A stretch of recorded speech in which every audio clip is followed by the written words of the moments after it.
자, 안녕하세요. 21년도요 대비 공무원 영어요.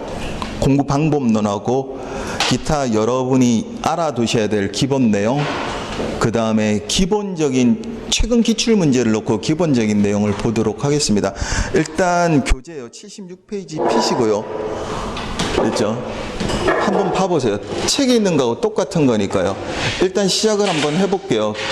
봐봐요.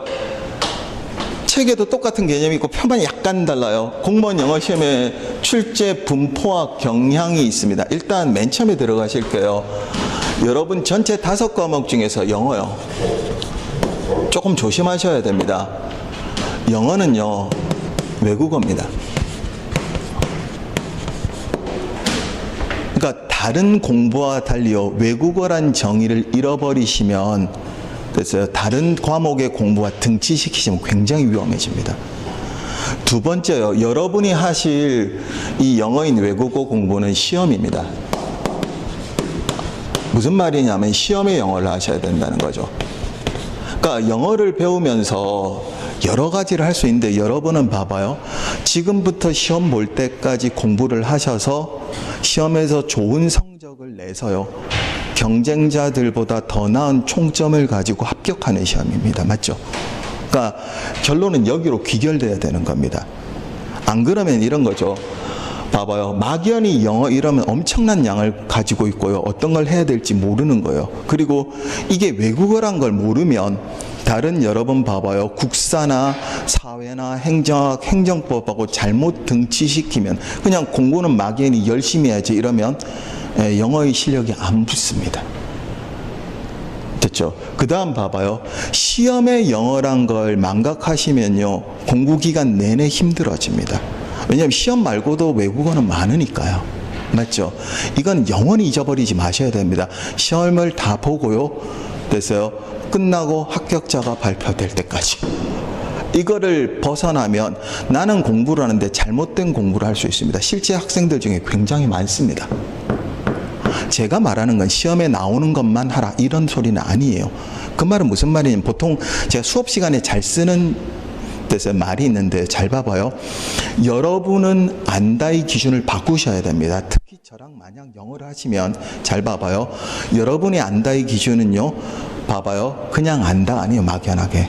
여러분의 안다는 영어고 외국어고 시험의 영어니까요. 시험장에 가셔서 문제가 나왔을 때 그걸 맞추고 나온다예요. 됐어요? 근데 통상 여러분 이렇게 하죠. 시험 끝나고 나면 그거 알았었는데, 배웠었는데, 그죠? 저번에 했었는데 그거 모르는 겁니다. 틀린 거예요. 그날 그 시험에서 맞추고 나오셔야 돼요. 그러기 위해서 뭐가 필요하죠? 여러분, 복습이요. 그러니까 공부의 가장 중요한 거는 두 가지로 이루어져 있는데요. 잘 봐봐요. 배우고요, 그걸 복습하는 거예요. 그 복습의 정도는 어떻게 해요? 시험에서 답을 고를 정도요. 그렇지 않으면 그건 안다가 아닙니다. 그러니까 시험 공부를 잘못한 거예요. 그렇죠? 그러니까 다시 들어가서요. 영어고 외국어고요, 시험에 영어를 한다는 거에 시작해서요, 여러분의 영어의 문제는 20문항으로 되어 있습니다. 각 과목이 다 20문항이니까요. 됐어요? 이 20문항에 분포가 있습니다. 일단 통상 여러분 흔히 됐죠?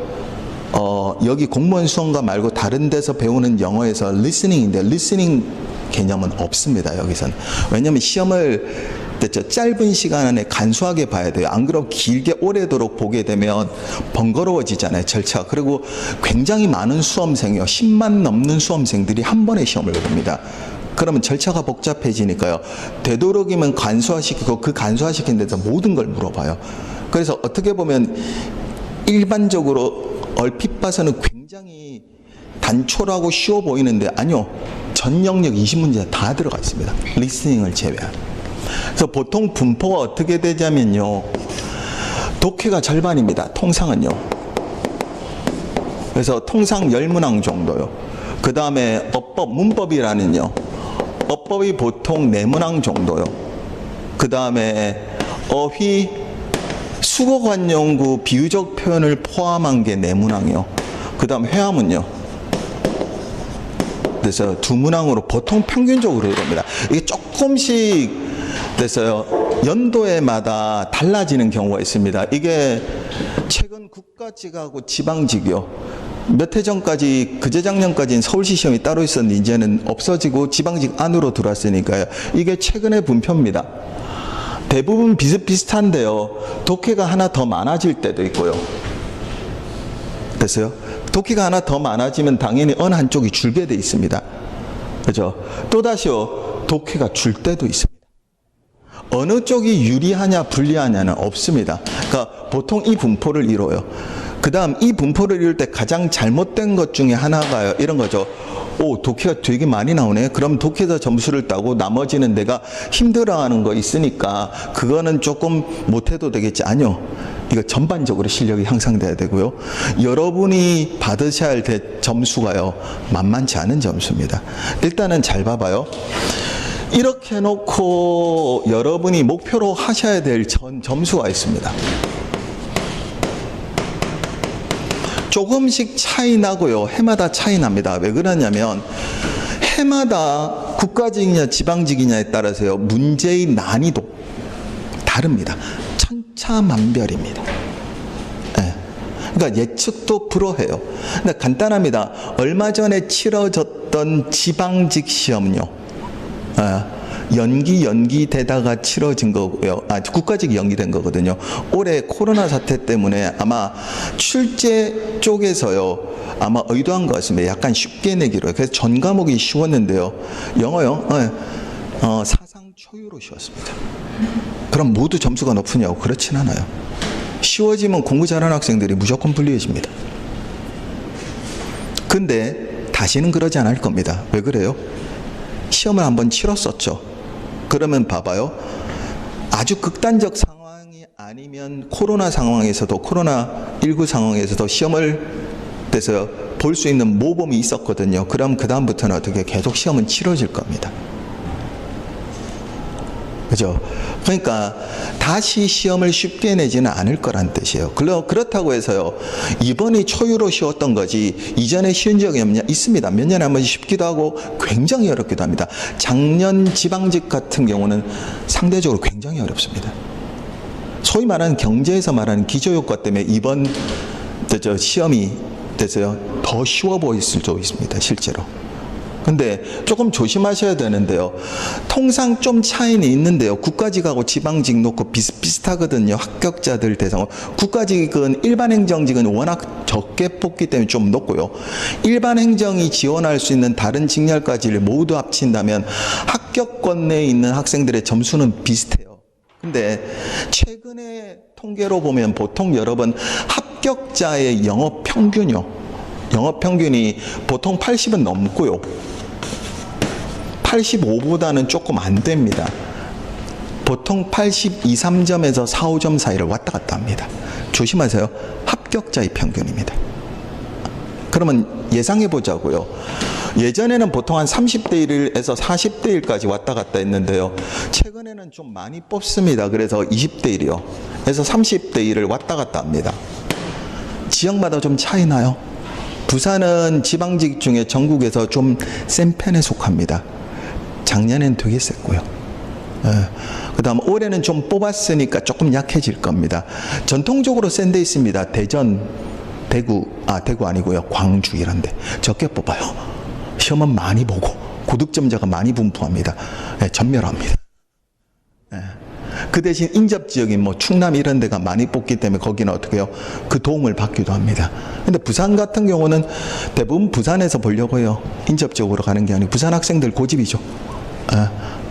다른 보통 대구나 대전 학생들은 충남이나 경북, 경남으로 많이 흩어져요. 근데 부산 학생들은 대부분 그러니까 전년도 지방직 학생 중에 원래 집이 경남인 창원이나 기타 등등의 학생 빼놓고는 거의 부산으로 다 시험 봤었습니다. 딱 한 학생 빼놓고는요. 그래서 대부분은 부산으로 보게 되는데요. 20, 30대를 왔다 갔다 한다고 생각하셔야 돼요. 그러면 여러분 20, 30대는 막연히 경쟁률이 높구나 이렇게 하는데요. 한번 현실적으로 생각해 보자고요. 여러분 20대 1이면 100에 몇 명이 붙어요? 5명이요. 맞죠? 그래서 30대 1이면 3.3명. 무슨 말이죠? 100에 3, 4명이 붙는 시험입니다. 100명 중에 4등 해야 되는 시험입니다. 그게 현실적이죠. 봐봐요. 100명 중에 서너 명의 평균 점수입니다. 상당히 높은 점수입니다. 조금 조심하셔야 될 게 있습니다. 봐봐요. 국어나 국사 다른 선택 과목들은 맨 처음에 공부를 시작하면 수험생의 분포가 이렇습니다. 피라미드요. 당연히 성적이 못한 학생들이 더 많고 중간 상위권 학생들이 적을 겁니다. 시간이 지나면 대부분요, 이게 역삼각형의 구조로 바뀝니다. 왜냐하면 공부를 지속적으로 하기 때문에 잘하는 학생들이 점점 늘어나고요. 실제 평균 점수도 상당히 높습니다. 근데 영어는 잘 봐봐요. 시작할 때 똑같아요. 시간이 지나잖아요. 네, 똑같아요. 절대로 역삼각형 구조로 안 바뀝니다. 시간이 지나면 실제는 어떻게 되냐면요, 요 부분이 늘어납니다.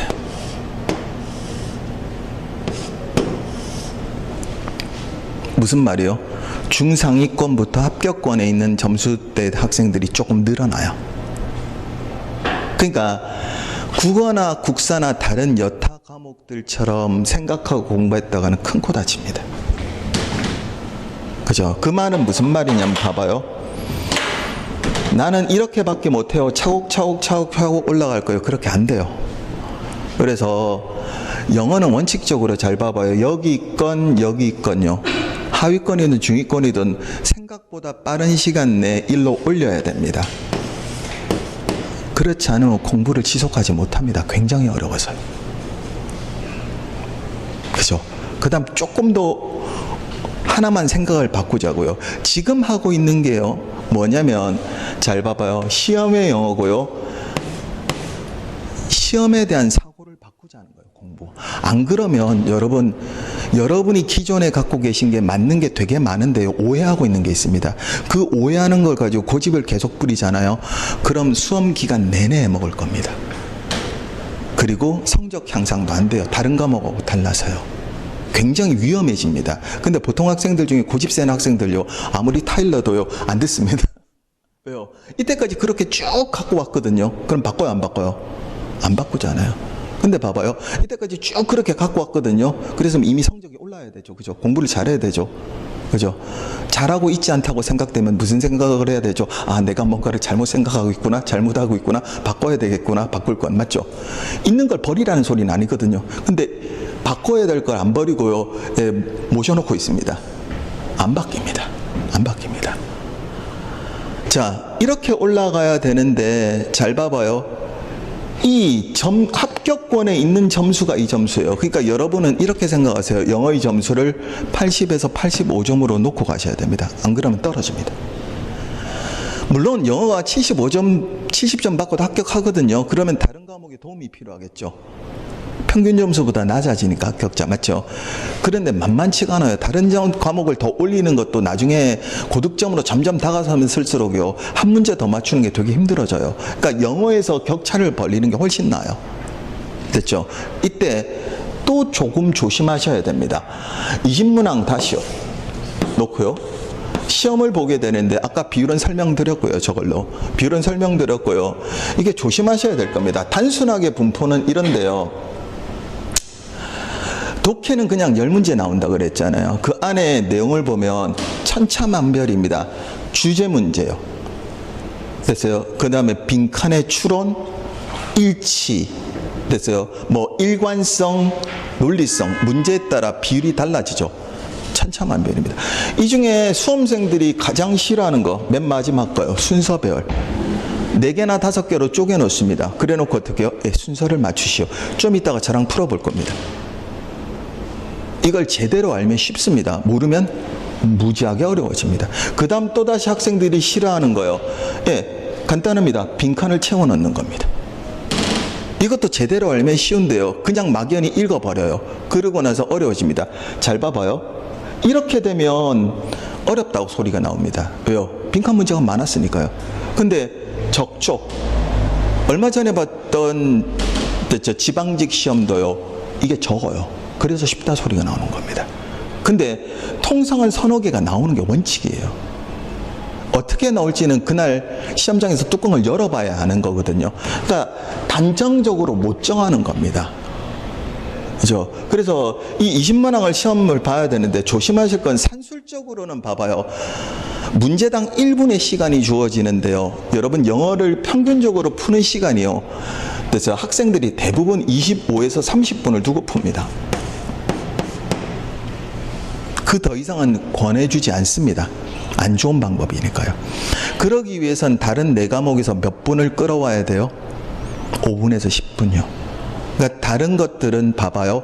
실력을 올려서 빠르고 정확하게 푸셔야 영어를 풀 시간을 확보하게 될 겁니다. 두 번째요. 여러분, 문제마다 각기 다 다르죠.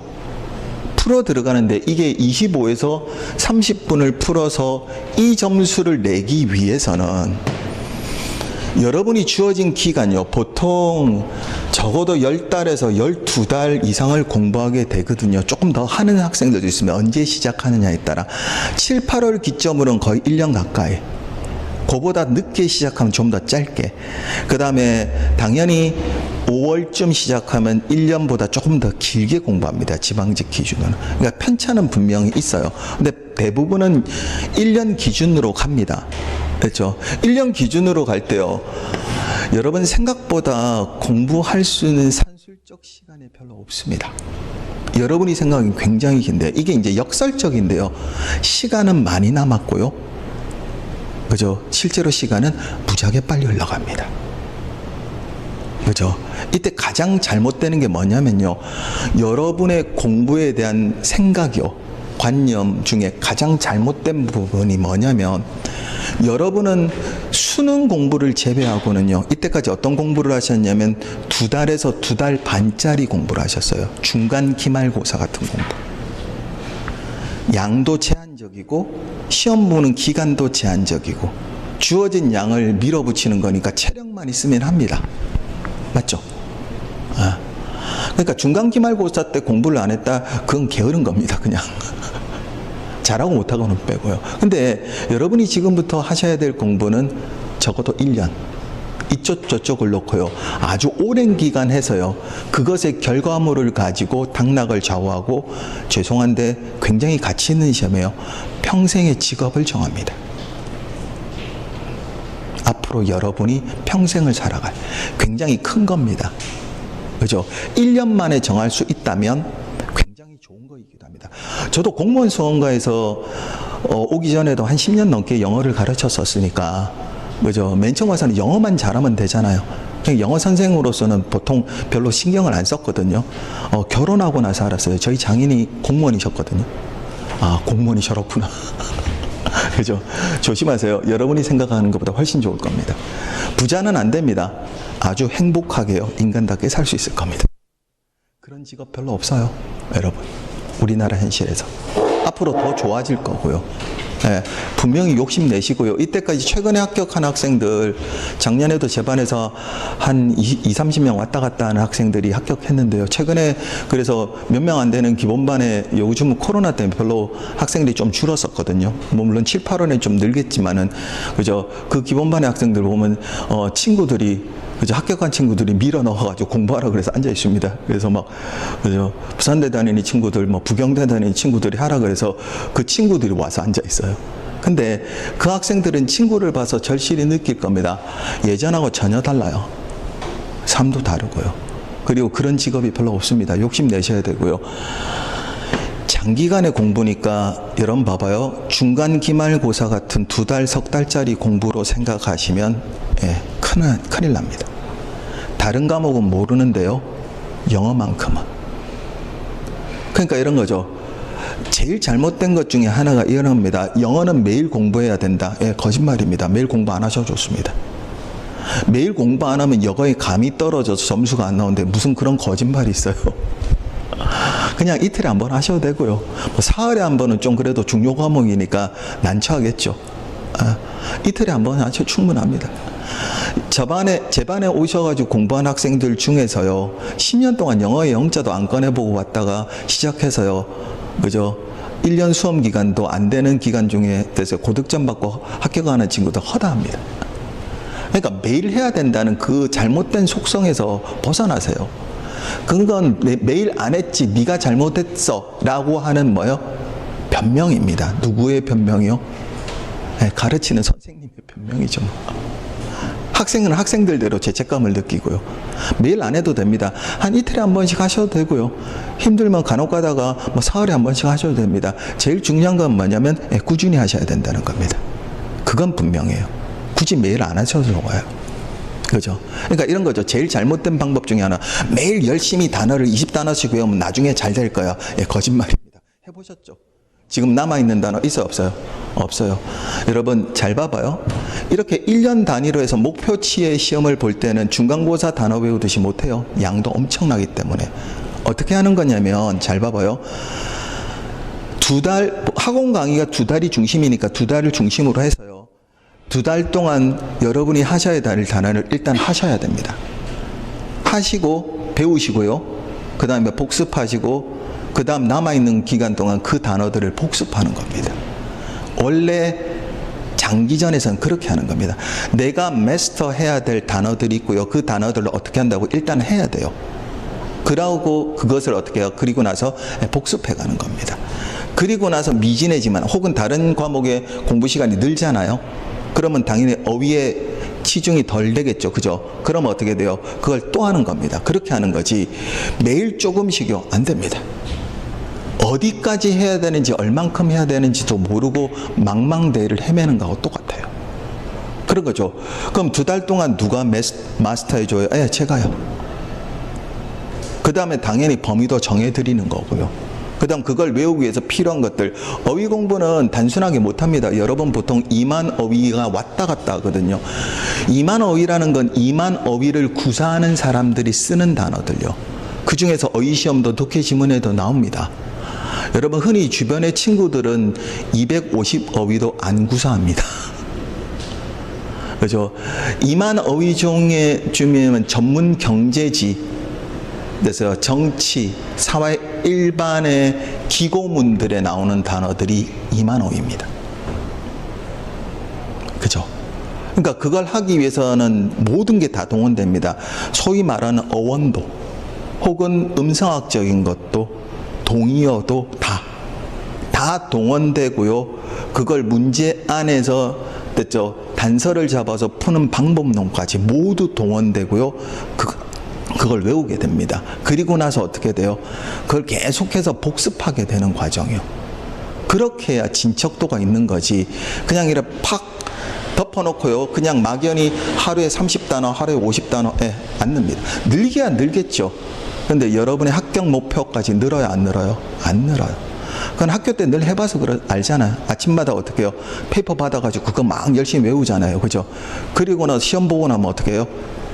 중간 기말고사 끝나고 나면 다 잊어버렸죠. 근데 2달 동안 혹은 2달 반 동안 배운 거의 단어는 몇 개 안 되죠. 그러니까 그걸 다 외우면 시험을 볼 수 있어요. 근데 여러분은 어떻게 된다고요? 전 영역에서 시험이 나오는데. 그러니까 조심하세요. 학습법에 대해서 조금 더 자세히 조금 더 이어갈 건데요. 학습법을 잘 봐봐요. 1년을 놓고 학습한다고 생각 안 하시면 낭패를 보게 됩니다. 왜 그러냐면 합격 점수는 생각보다 고득점이기 때문에요. 생각보다 고득점이기 때문에.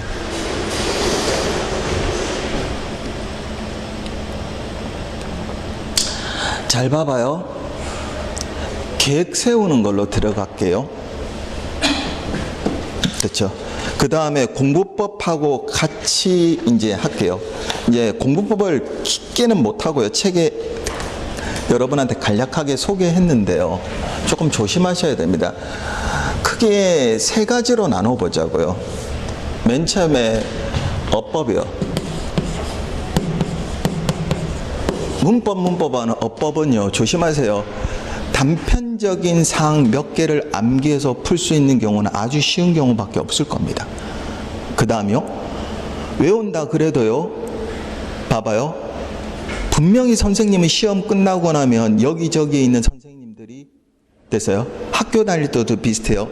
이 학원 저 학원에 있는 선생님들이 잘 봐봐요. 내가 해준 데서 나왔지 그럽니다. 근데 학생은 틀려요. 왜 틀리죠? 여러분이 보는 문제 안에서의 지문 안에서의 어법적 요소하고요. 실제 여러분 이런 거죠. 요만한 책들 가지고 봐봐요. 어법 포인트 100, 200 막 이런 책들 요즘 난무하거든요. 특히 수능 쪽의 선생님들이 몇 해 전부터 와장창 쏟아지기 시작해서. 그죠? 거기 100, 200에 있는 예문에 있는 사항들하고는요. 전혀 달라요. 똑같은 내용이라도 지문 안에서 여러분 보여요, 안 보여요? 문제 안에서는 안 보여요. 왜 그래요? 그렇게 안 배운 거예요. 그러니까 단편적으로 뭐 다음에 뭐야, 뭐는 안 돼, 뭐는 돼 이런 식으로 외워서 그래요. 그거는 이해 바탕을 하고 있지 않기 때문에 굉장히 괴로운 요소고요. 시험장 안에서 끄집어내지 못해요. 그래서 어떻게 하냐면 분명히요, 바르게 이해하셔야 됩니다. 이해만 잘하고 나면 이걸 반복하게 되고요. 당연히 이해를 놓고 반복하게 되면 암기하는 건 크게 문제가 없습니다. 맞죠? 그래서 시작하실 때 조심하셔야 됩니다. 충분한 이해를 가지고 시작하셔야 됩니다. 맨 처음에 공부를 잘 하지 못하는, 그러니까 공부를 못한다는 게 서툰 학생들은 1편 봐봐요. 이렇게 하면 답, 저렇게 하면 답, 이거 나왔지, 이렇게 하면 근사해 보이거든요. 나중에 애먹을 겁니다. 그거 100개, 200개 해서 고득점 안 나옵니다. 그 다음 봐봐요. 이유 없는 양이 점점 늘어나면 그게 암기가 될까요? 여러분 영어 말고도요. 되려 국사나 국어나 기타 등등이 암기사항이 더 많을걸요. 나중에 뒷감당 못할 겁니다. 근데 결론적으로 봐서는 그게 쉬워 보이는데 그렇게 안 된다고요. 그러니까 여러분 영어는요. 단편적으로 암기해서 할 수 있는 것들이 별로 안 됩니다. 그리고 단편적으로 될 수 있다 손 치더라도 이해의 실마리를 가지고 묶어야 됐죠. 마인드 매핑에 묶어야 나중에 복습하기도 편하고 시험장에서 그걸 끌어내는 것도 필요합니다. 그래서 조심하실 건 이해의 바탕을 두지 않으면 절대로 안 되고요. 여러 번 시험에 묻는 것은 전부 다 이해의 바탕으로 한 겁니다. 그걸 시중에 얄팍한 수험가에서 어떻게 한 거예요? 그냥 외우게끔. 근데 수능은 여러분 봐봐요. 성적이 미진한 학생도 대학에 갈 수 있고요. 중간 학생도 대학에 갈 수 있는 그런 거거든요. 그러니까 그렇게 해도 되는데 여러분 시험은 잘 봐봐요. 정해진 숫자만이 합격을 합니다. 무슨 말이요? 절대 득점을 얻지 못하면 떨어진다는 뜻이에요. 그러니까 그런 식으로 공부했다가 나중에요. 절대로 합격권 안에 못 들어갈 겁니다. 특히 영어는 그거에 치명적인 만큼의 그래서 비율을 가지고 있어요. 여러분 보통 봐봐요. 국어나 국사가 1일 때 영어가 보통 1.5예요. 평균이 그만큼 낮아요. 실제로 수험생에. 간단합니다. 보통 출원자의 절반이 과락입니다. 절반이 영어 과락이에요. 그리고 대부분 복합 과락도 많고요. 그러니까 수험생들 중에 절반이 어떻게 해요? 과락점을 못 넘깁니다. 국어는 그렇게 안 돼요. 국사도 그렇게 안 되고 영어만 그래요. 영어만. 그러니까 그 격차가 엄청나고요. 여러분 선택 과목은 변환 표준이 들어가기 때문에요. 선택 과목이 1이면 영어가 확 돼서요. 격차를 벌이는 건 2예요. 그렇다고 영어만 하라는 거 아닌데요. 영어의 점수가 안 돼 있고는 굉장히 괴로워질 거라는 거죠. 그죠? 다시요. 이해 없이 됐어요. 무작정 외우는 거 하지 마십시오. 그거 굉장히 괴로워질 겁니다. 나중에. 그 다음에 수박 겉핥기가 될 거고요. 분명히 나왔다 그러는데 답이 없을 겁니다. 여기서 나왔어 저기서 나서 제 책에 보시면 다 나옵니다. 제 책은요. 기출문제를 계속 리뉴얼한 적은 있어도 최근 몇 년 동안 안 해요. 오탈자도 거의 없기 때문에 딱 하나 있거든요. 그거 빼고 수정한 적도 없습니다. 왜요? 저 책 쓴 지가 10년이 넘었는데요. 수정할 만큼이 어디 있겠어요? 그냥 다 들어있습니다. 근데 저 나왔지 소리 안 합니다. 왜 그래요? 당연히 나와야 됩니다. 기본서는. 그리고 기본서는 공부하는 내내 필요할 때 찾아볼 수 있는 책도 돼야 되겠죠. 맞죠? 그러니까 당연히 있어야 되고요. 이해 없이 반복하지 마십시오. 단순하게. 그렇게 해서는 고득점 안 될 겁니다. 그 다음요. 어휘입니다. 잠시 아까 소개시켜 드렸는데요. 어휘는 단편적으로 안 돼요. 일단은 전반적 양을 우선 배웁니다. 이 배울 때는 제가 어원도 동원하고요, 음성학적으로 동원하고, 문제 안에서의 추리도 동원하고 다 동원할 겁니다. 언어 논리도 다 동원할 겁니다. 그래서 엄청나게 많이 쓰기도 합니다. 적으라고 안 합니다. 제 수업은 다 적어 드립니다. 무슨 말이냐면 여러분 적을 것 없이 다 드립니다. 왜냐면 그 적느라고 시간 빠지면 공부할 시간이 없잖아요. 그래서 전부 다 책에 있거나 아니면 제가 다 드립니다. 아예 어휘 수업 같으면 단어장도 제가 만들어서 드립니다. 그럴 시간에 외우면 되니까, 그 적을 시간에. 그 대신 조심하셔야 될 게, 전반적인 양을 배워요. 다 배울 수는 없더라도 하셔야 될 필수 거를 우선 배우세요. 그래서 못 외우는 것도 있고 미진한 것도 있더라도요, 그걸 놓고 다시 복습해 들어가는 거예요. 이때 어휘만큼은 다른 수업도 마찬가지겠지만요, 이때 같이 배웁니다. 전 이거 수험생들 혼자 외우라고 이거 중요해 백날 밑줄 쳐봤자 소용없고요, 그 다음 여기서 해오세요 해봤자 소용없어요. 전부 다 숙제가 돼버리고, 숙제는 대부분 안 하죠. 그래서 나중에 어떻게 해요? 너무 많은 양을 미루게 됩니다. 그래서 아예 수업 시간에 같이 외우게 됩니다. 이거는. 그리고 외워놓고 일정 기간 동안 봐봐요, 복습하게 만듭니다. 그래 놓고 겨울이 되면 혹은 내년 1월이 되면 그 복습한 걸 가지고 또다시 어떻게 반복하도록 제가 수업 안에 집어넣습니다. 이때는 1월부터는 어휘를 길게 못해요. 그래도 총정리 수업이 마련되고요, 그 안에는 문법, 독해, 어휘가 전부 다 들어가요. 그 안에 적정량만큼을 차지해서 그걸 반복하게 만들어 드립니다. 네, 그렇게 만들어요. 그 다음 독해가 가장 문제인데요, 격차를 벌이는 것도 혹은 득점을 해놓고요, 유지하는 것도 독해의 힘인데요. 왜요? 절반이 넘으니까요. 이때 제일 무서운 게 뭐냐, 무식한 게 아니고 죄송해요. 무서운 게 뭐냐면, 여러분이 이때까지 대부분 수험가나 학교에서 해온 영어가 해석의 영어예요. 문법을 하든 뭘 하든. 그건 보통 외국어 공부에서 가장 하지 말아야 하는 방법 중에 하나거든요. 근데 그게 편의성 때문에, 뭐냐면 가르치는 사람의 편의성 때문에 계속해서 해석의 영어를 합니다. 그래서 해석이 되면 영어가 된다라는 착각에 빠집니다. 네, 그게 제일 무섭죠. 여러분 독해 지문이 10개면요, 뭐 길이가 길다 이런 게 아니고요, 최근에 가장 쉬웠던 2번 지방직 빼고요, 보통 3개, 많게는 4개까지, 보통은 3개 정도요. 3개 정도 되는 지문은 해석된 우리말을 읽으셔도 무슨 소리인지 모릅니다. 시간 내는 더 모릅니다. 근데 잘 봐봐요. 출제자는 왜 그런 지문을 냈을까요? 여러분 지문 기출 최근 문제 중에요, 칸트에 대해서 내용이 있습니다. 여러분 우리말로 써 있어도 칸트 어렵겠죠. 정언, 명령 이런 거 나오면. 그죠? 근데 과연 출제자는 칸트의 정언, 명령을 읽으라고 그랬을까요?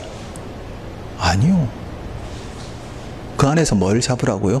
주제를 잡고 요구하는 바에 답을 고르라고요. 그게 독해입니다. 그러니까 막연한 해석이요, 조심하세요. 물론 해석 능력이 영어에서 필요합니다. 없다는 건 아닌데요, 막연히 해석을 잘한다고 해서 영어를 잘하는 게 아닙니다. 그래서 어법도 그렇고 어휘도 그렇고 독해도, 이게 독해에서는 굉장히 첨예해집니다. 막연한 해석으로 답을 고른다는 생각은 버리십시오. 굉장히 괴로워질 겁니다. 그래서 잘 봐봐요. 독해를 한다는 것은 글의 올바른 전개를 논리적으로 이해하고요. 됐어요?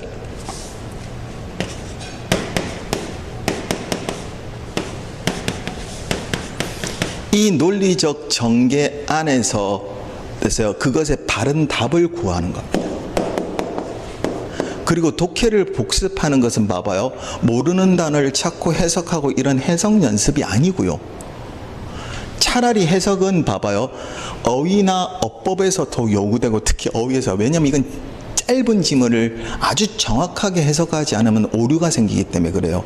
독해는 그런 게 아니에요. 여러분이 읽어내시는 정보의 단위를 가지고 그것에서 답을 골라내는 거예요. 논리적으로. 그리고 복습할 때도요. 그래서 모르는 단어를 막 찾는 그런 해석의 연습이 아니고 어떻게 하냐면 글이 어떻게 논리적으로 전개됐고 어느 부분을 읽었고 왜 그런가를 읽어내셔야 돼요. 그래서 어떻게 보면 이런 거죠. 가장 문제가 많이 나오는데요. 가장 시간이 적게 걸리기도 하고요. 그 다음에 실력이 붙고 나면 좀처럼 실력이 줄지 않는 부분도 독해입니다. 실제로요. 그렇죠? 그러니까 여러분이 생각하는 거하고 전혀 역발상으로 돼 있어요. 잘 봐봐요. 대부분은 어떤 요소를 암기한다고 생각합니다. 아니요. 이해하고 반복하셔야 됩니다. 그래서 굉장히 많은 문법적 내용 중에서 답을 끄집어내요. 그 다음요. 이거 제일 잘못된 게 특히 수험가에 어원 만능에 빠지는 경우가 있어요. 하나의 어원을 알면 여러 가지 단어를 알 수 있다 그러거든요. 그럼 혹합니다. 과연 그럴까요? 아니죠. 여러분 하나의 어원 가지고 만약 30단어를 알았다고 봐요. 뭐 여러분 학교 다닐 때도 그런 동영상 강의도 보셨으니까 30단어를 다 알 수 있지. 그런데 거꾸로 해볼까요? 그 30단어는 모두 같은 어원에서 출발했어요. 맞죠? 30단어를 헷갈리기 시작합니다. 굉장히 무서운 거예요. 그러니까 어원 만능에 빠지면 굉장히 골치 아파집니다. 그래서 저는요, 단 한 번도 어원을 놓고요, 30단어 끄집어낸 적이 없어요. 왜 그래요? 잘못해서 어원 만능에 빠지면 나중에 큰 코 다쳐요. 그 대신 이런 거죠. 여러분이 중요하다고 생각하는 쓸 수 있는 어원요, 100에서 150개를 능수능란하게 사용할 수 있으면 어휘 외우는 데 도움이 되겠죠. 예, 그렇게 사용할 수 있는 능력을 가르쳐 드립니다. 그러니까 어원을 봐봐요. 만능으로 보고 그걸 외우잖아요. 큰 코 다칩니다. 여러분 영어 안에서는. 그렇게 만만치가 않아요. 똑같은 어원에서요. 꼬리만 딱 바뀌어요. 꼼짝 못해요. 그거. 그 다음에 시중에 있는 수험서나 이런 것들에 보면 그 어원의 유래를 쉽게 말해서 오해하는 경우도 있어요. 나중에 남아있지도 않아요. 머릿속에. 그러니까 굉장히 조심하셔야 돼요. 그래서 제대로 배우고 복습하는 거고요. 그 다음에 막연한 해석이 아니라는 거예요. 그래서 1년을 가지고 꾸준히 하셔야 되는데 시간이 되면 나중에 시간표 맨 뒤에 붙어 있으니까 1년 스케줄이 있거든요. 보시면 되는데 보통 7, 8월에 시작해서 조금 빠르게 하시면 넉 달 정도요. 7, 8, 9, 10에 보통 한 번은 다 볼 수 있습니다. 전반적으로. 한 번을 본다고 되는 건 아니고요. 조금 느슨하게 들어가면 됐죠. 그러니까 토탈 다 넉 달에서요. 6개월 정도 걸립니다.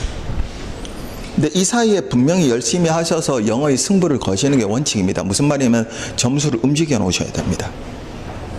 안 그러면 나중에 굉장히 힘들어질 겁니다. 왜 그러냐면 내년 상반기가 돼서 시험이 임박해지면 영어뿐만 아니라 모든 과목이요. 저는 그런 수업법을 안 쓰는데요. 그때 저는 필요한 문제를 풀고 복습하게 만들거든요. 근데 제 수업을 제외한 모든 수업들이 문제를 나중으로 미루다가 1월부터 다 쏟아낼 겁니다. 예, 저는 그래서 거꾸로요. 미리 문제를 다 풀고 복습해요. 문제 쏟아놓을 때는 문제 또다시 쏟아놓겠지만 미리 익숙하게 만듭니다. 근데 다른 과목들이나 모든 수험가가 대부분 그래요. 문제를 왕창 쏟아내요. 문제풀이를 반이라고 해서요. 그러면 그때 되면 어떻게 돼요? 영어 말고도 할 게 너무 많아져서요. 뒷감당을 못하게 됩니다. 그래서 영어만 하라는 건 아닌데요. 시작하고 나서 넉 달에서 6개월 사이에 틀을 잡으셔야 됩니다. 그렇지 않으면 큰 코 다칠 겁니다. 그러니까 이런 수업 방법을 사용하게 돼 있고 당연히 교재도 이에 맞춰서 썼고요. 이에 맞춰서 썼고요. 그렇게 하게끔 만들어 놓은 겁니다. 수업 자체가요. 그렇죠? 그래서 보통 이렇게 복잡하고요. 안으로 들어가게 되면 문제는 20문제짜리지만 각각 공부하는 방법이 됐어요. 다르기 때문에 됐어요. 계획을 좀 세우셔야 되는데 길게 말씀 못 드리고 왜냐면 계획만 말씀드리는데 보통 됐어요. 2시간 넘게 걸리는 거예요. 조금 조심하실 게 있습니다. 책에도 있고요. 여기도 있을 거니까 우선 조심하실 게 뭐냐면 잘 봐봐요. 계획 세울 때 조심하실 게 있습니다. 요거요. 책에도 있어요. 잘 봐봐요. 아예 키워드 하나를 정하자고요. 여러분 봐봐요. 계획을 세우고요. 이 계획에다 맞춰서 공부한다는 생각을 버리십시오. 이렇게 못합니다. 처음에는. 이것 때문에 여러분은 굉장히 괴로워질 겁니다. 이거 하면. 됐죠? 처음에는 이렇게 하는 게 아니고요. 잘 봐봐요. 여러분이 있고요. 됐어요? 학습자가 있고요. 이 학습자에 맞춰서 계획을 세우십시오. 이해되셨어요? 그래 현실적인 계획을 세울 겁니다. 여러분 머릿속에는 밤하늘의 별도 다 들어오거든요. 그래서 아주 이상적 계획을 세우시면 못 맞출 겁니다. 그죠? 그러기 위해서 뭐가 필요하냐고요? 예, 계산기가 필요합니다. 통상 봐봐요. 하루에 6시간 이상 공부 못 할 겁니다. 수업을 듣는 시간, 기타 등등을 뺀다면 6시간에도 엄청나게 많이 할 겁니다. 그리고 나서 봐봐요. 일주일을 거기에다 넣으시면 일요일 쉰다고 빼고요. 얼마 안 되죠. 42시간. 한 달에 168시간요. 산술적인 거예요. 이걸 1년을 놓고 가면 과목당 5로 딱 나누면요. 여러분 봐봐요. 잘 봐봐요. 전체요. 한 달에 됐어요. 33.6시간이 나오고 1년에 되면 과목당 보통 400시간 내외가 나옵니다. 학생들 중에 저한테 와서 상담하는 학생들 중에 이런 학생이 있습니다. 있잖아요. 선생님 매일 1시간씩 아침에 일찍 일어나서 단어 외우고요. 여러분 매일 1시간이면 평균 한 300시간 하겠죠. 매일 한다는 학생들. 그래서 매일 하지 말라 그러기도 하는데요.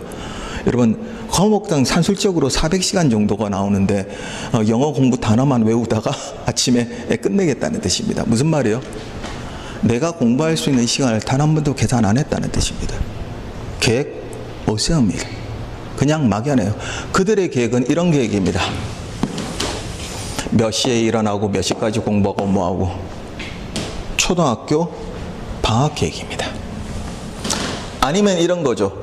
시간이 지나면 봐봐요. 며칠부터 며칠 사이에 몇 번 보고. 어림도 없습니다.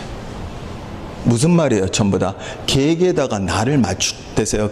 계획을 세워놓고요. 거기다 자기가 모두 맞추려고 하는데 그렇게 된다 안 된다? 처음엔 절대로 안 돼요. 우선 현실을 놓고요. 2달 간격이요. 학원 수업이 보통 2달에 한 번씩 종강을 하기 때문에 그래서 2달 간격으로 맨 처음 복습 위주가 100밖에 안 될 거예요. 2달 간격으로 계획을 우선 세우십시오. 그리고 봐봐요. 2달 동안 할 수 있는 시간을 먼저 계산하십시오. 거기다 자료는 넣어놨으니까요. 그래 놓고 잘 봐봐요. 학교 다닐 때 시간표가 똑같아요. 월요일부터 일요일은 쉰다 치고요. 토요일까지 배일하고 안 그러면 나는 금요일까지 하고요. 아침, 점심, 저녁 시간에 그 빈칸에다가 채워 넣으세요. 물론 오전은 대부분 초기에는 수업 듣는 시간일 겁니다. 그리고 나서 복습 시간이 오후에 대부분 차지할 텐데 그래도 채워 넣으십시오. 그리고 나서 2달, 넉 달을 공부하게 되면 봐봐요. 공부를 하게 돼요. 그러면 나한테 놓고요. 학습자한테 놓고 계획을 맞춰서 세웠죠. 시간을 정확하게 계산해서요. 그리고 나서 그걸 지키십시오. 그럼 봐봐요. 공부의 양도 혹은 질도요. 우선은 양이 먼저 나가요. 양이 어느 정도 나가고 나면 질이 점점 늘어납니다. 실제로 산술적인 것보다 나중에 질의 향상 때문에 더 많은 공부를 하게 되는데요. 이 양이 어느 정도 나가서 질이 움직여질 때쯤 돼서 실력이 붙어야 여러분의 현실을 또다시 놓고 어떤 계획을 세우냐면 이런 계획을 세우게 되는 겁니다. 처음에 못 세웠던요. 그렇죠? 내 실력을 알고 어느 정도인지를 아니까 그걸 놓고 내가 목표치로 하는 계획을 세우고 거기에다 공부를 맞출 수 있게 될 겁니다. 그러니까 이게 나중에 계획이고요. 처음의 계획은 어떻게 해요? 나한테 일단 맞는 계획을 세우셔야 된다는 거예요. 이건 잊지 마세요. 물론 이거는 수업 시간에 중간중간에 시간이 좀 있을 때마다 이야기해 드립니다. 그러지 말라고. 아예요. 매번 개강 때마다 이야기가 조금씩 달라질 때도 있습니다. 이번 2달은 뭐 조심하세요? 이번 2달은 조심하세요. 이래요. 그러니까 이런 거죠. 7, 8월요. 덥고 힘들겠지만 이때 해두세요. 라고 합니다. 조금 단순하더라도 미진하더라도 양과 질을 모두 채우세요. 왜 그러냐면 9월부터 시작해서 연말까지는 수험가에서 가장 빨리 지나갑니다. 그냥 쏘아놓은 화살입니다. 시원해지기 시작하면 조금 있으면 여러분 바깥에 나가신 반짝반짝 캐롤이 들리면서 연말이 돼버릴 겁니다. 진짜 빨리 지나갑니다. 그런데 9월쯤 되면 어떻게 아직 많이 남았구나, 이제 시원해지기 시작하구나 이러면서 해이해져서요 공부를 안 합니다. 그리고 1월 되면요 다 굳은 마음을 먹습니다. 새해고 이제부터 열심히 해야지, 마음뿐입니다. 한 보름에서 20일 지나면 전부 다 쓰러집니다. 왜 그래요? 그 이전에 안 했던 공부 때문에 나머지 공부를 소화해낼 수 있어요? 없어요? 없어요. 거의 거기서 결정납니다. 당락은. 조심하셔야 됩니다. 맨 처음에 봐봐요.